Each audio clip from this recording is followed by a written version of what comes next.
Hello students,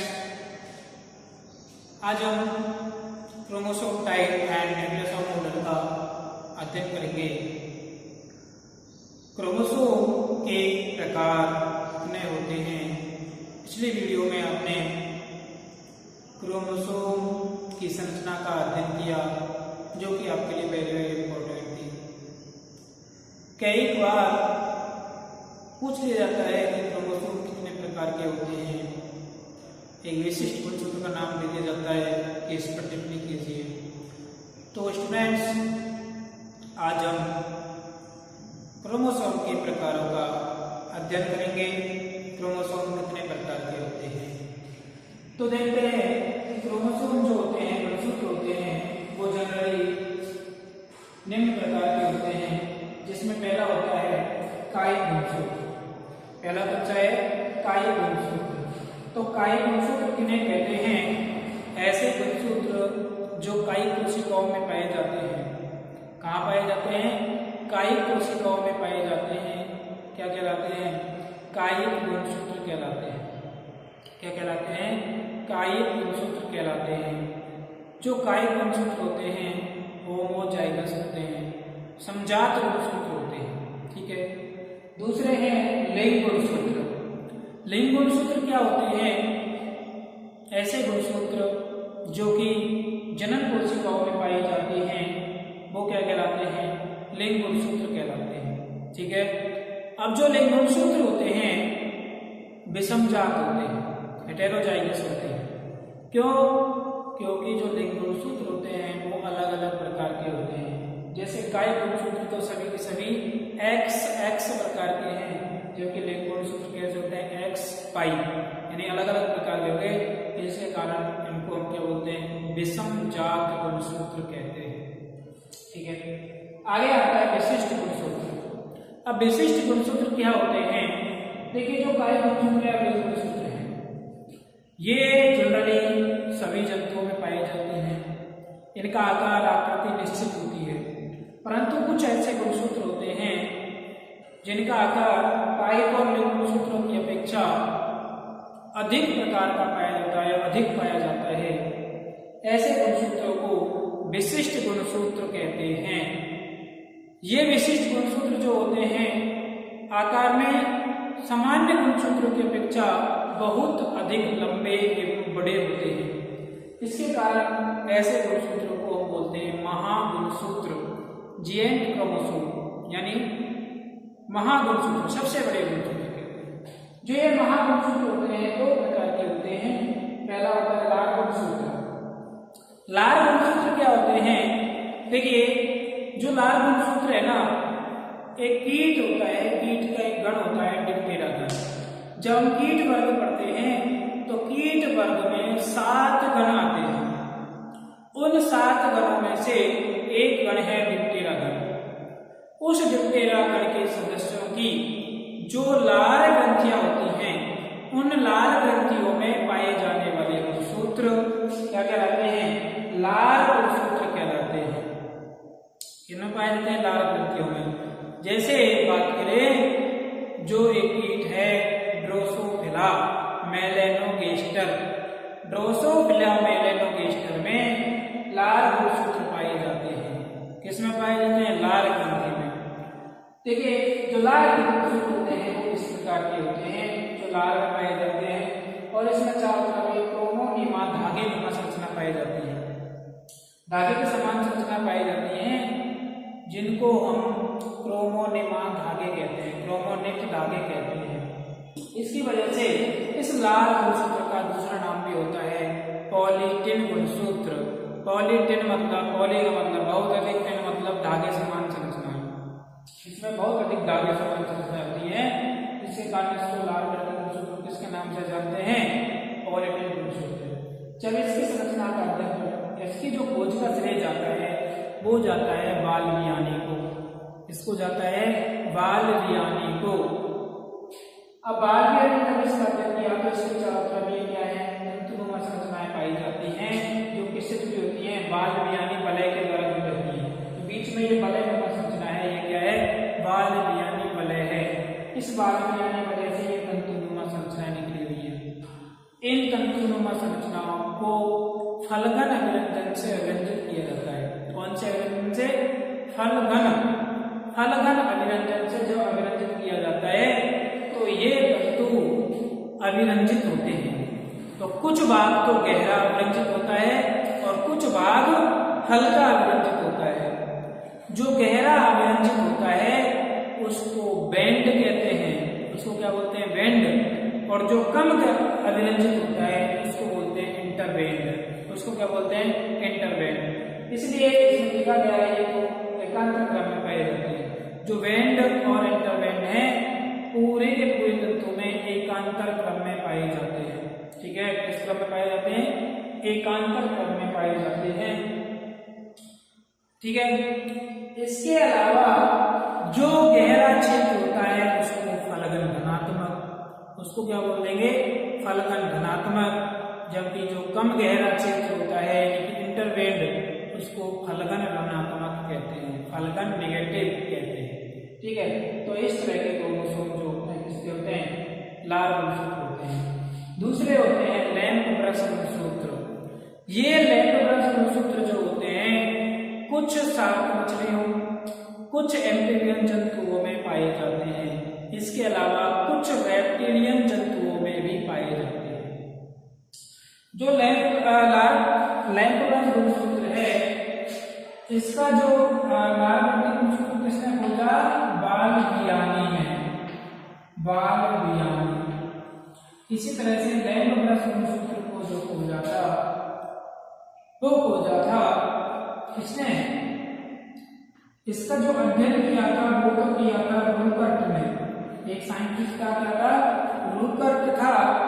इसके अलावा जो इसकी खोज की थी, वो खोज की थी फ्लेमिंग ने। किसने की थी? फ्लेमिंग ने। और इसका जो अध्ययन किया था रुकर्ट ने। किसने किया था? शार्क मछली में। किसने किया? शार्क मछली में रुकर्ट ने लाल ब्रश गुणसूत्र का अध्ययन किया और खोज फ्लेमिंग द्वारा की गई। ठीक है, जब इनको देखते हैं तो ये गुणसूत्र कुछ इस प्रकार के दिखाई देते हैं, जिसमें मुख्य रूप से एक तो अक्ष भाग होता है, अक्षीय भाग, और दूसरा भाग होता है पार्श्वीय रूप भाग। दूसरा कौन सा भाग होता है? पार्श्वीय रूप भाग। तो देखिए जब इस तरह की संरचना का अध्ययन करते हैं तो ये तो क्या होता है? अक्ष होता है, और इससे जितनी भी संरचनाएं दोनों साइड की हुई हैं वो क्या कहलाते हैं? लूप कहलाते हैं। तो ये जो पाए जाते हैं एम्फीबियन अंडों में पाए जाते हैं। किसमें पाए जाते हैं? एम्फीबियन अंडों में पाए जाते हैं। और एम्फीबियन अंडों में ये लाल लैम्प ब्रश गुणसूत्र पीतक के संश्लेषण में सहायक होते हैं। तो ये अक्ष है, अक्ष से लूप निकले हुए हैं। ठीक है, लूप निकले हुए हैं। इन पर क्या पाए जाते हैं? mRNA और DNA की श्रृंखलाएं पाई जाती हैं। क्या पाई जाती हैं? mRNA और DNA की श्रृंखलाएं पाई जाती हैं। कुछ अधिकांश mRNA तो प्रोटीन संश्लेषण में भाग ले लेते हैं। जो इस पर mRNA DNA पाए जाते हैं, अधिकांश mRNA तो प्रोटीन संश्लेषण कर लेते हैं, परंतु कुछ mRNA बच जाते हैं। वो बचे हुए mRNA क्या कहलाते हैं? इन्फॉर्मोसोम कहलाते हैं, जिसका अध्ययन आपने डेवलपमेंटल बायोलॉजी में कर लिया है। कब? जब आप पीतक निर्माण पढ़ते हो, यानी कि अन्य जनन की क्रिया पढ़ते हो, उसको पढ़ लिया है। तो ये अक्ष हो गया, लूप हो गया, ऊपर क्या है? mRNA DNA उपस्थित है। इसकी संरचना जो है इस तरह की होती है, ये जिस पर ये क्या है? लूप है, ये अक्ष हो गया इसका। और ये क्या है? ये अक्ष जिस संरचना से जुड़े होते हैं उसको बोलते हैं क्रोमोसेंटर। उसको क्या बोलते हैं? क्रोमोसेंटर। तो इन सभी के लिए ये क्या है? क्रोमोसेंटर है। क्रोमोसेंटर से क्या जुड़े होते हैं? लूप होते हैं। इसकी संरचना जो होती है एक ब्रश के समान होती है, लैम्प को साफ करने वाले ब्रश के समान, अथवा जो प्रयोगशाला में टेस्ट ट्यूब होती है, टेस्ट ट्यूब को साफ करने वाली ब्रश होती है, उसके समान इनकी संरचना होती है, जिसके कारण इनको क्या बोलते हैं? लैम्प ब्रश गुणसूत्र कहते हैं। तो इस तरह के होते हैं विशिष्ट गुणसूत्र। ठीक है, आगे देखते हैं जो चौथा प्रकार है अधिसंख्य गुणसूत्र। अधिसंख्य गुणसूत्र क्या होते हैं? कि कुछ ऐसे जंतु होते हैं या कुछ ऐसे गुणसूत्र होते हैं जो कायिक और लिंग गुणसूत्रों के अतिरिक्त रूप में पाए जाते हैं। अर्थात कायिक और लैंगिक गुणसूत्रों के अतिरिक्त कुछ और गुणसूत्र पाए जाते हैं जिन्हें अधिसंख्य गुणसूत्र कहते हैं। ये अधिसंख्य गुणसूत्र जो होते हैं ना, लक्षण प्रारूप में भाग नहीं लेते, अर्थात ये लक्षण प्रारूप को प्रकट नहीं करते हैं।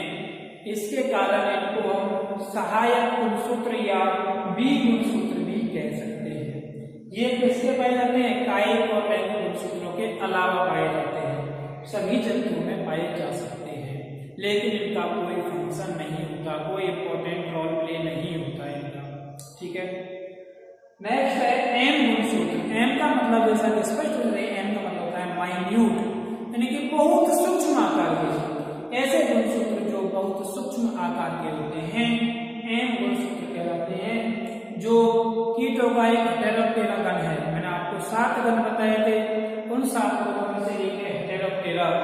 हेटेरोप्टेरा गण में एम गुणसूत्र पाए जाते हैं जिनकी जो आकार होता है 0.5 माइक्रोन का होता है या इससे भी कम हो सकता है। इनकी संख्या जो होती है 1 से 2 तक या कभी कभी 4 से 5 तक हो सकती है।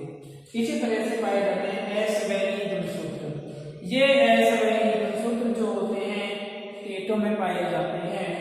ठीक है, किनमें पाए जाते हैं? गौर कीटों में पाए जाते हैं। किनमें पाए जाते हैं? गौर कीटों में पाए जाते हैं। तो जो लिंग गुणसूत्र और कायिक गुणसूत्र यदि एक साथ पाए जा रहे हैं, लिंग गुणसूत्र और कायिक गुणसूत्र जब एक साथ पाए जाते हैं तो वो कहलाते हैं एस गुणसूत्र। तथा जब कायिक गुणसूत्र हट जाते हैं, किसी कारण से हट जाते हैं और केवल क्या बनते हैं? जनन गुणसूत्र बनते हैं, लिंग गुणसूत्र बनते हैं, तो वो क्या कहलाते हैं? ई गुणसूत्र कहलाते हैं।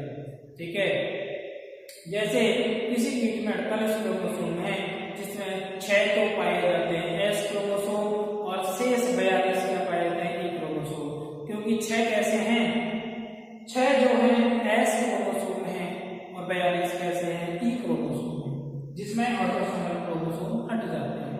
ठीक है, तो इस तरह से होते हैं गुणसूत्रों के प्रकार। कितने हो गए? 6 प्रकार होते हैं। ठीक है, आगे देखते हैं न्यूक्लियोसोम मॉडल। न्यूक्लियोसोम मॉडल क्या होता है?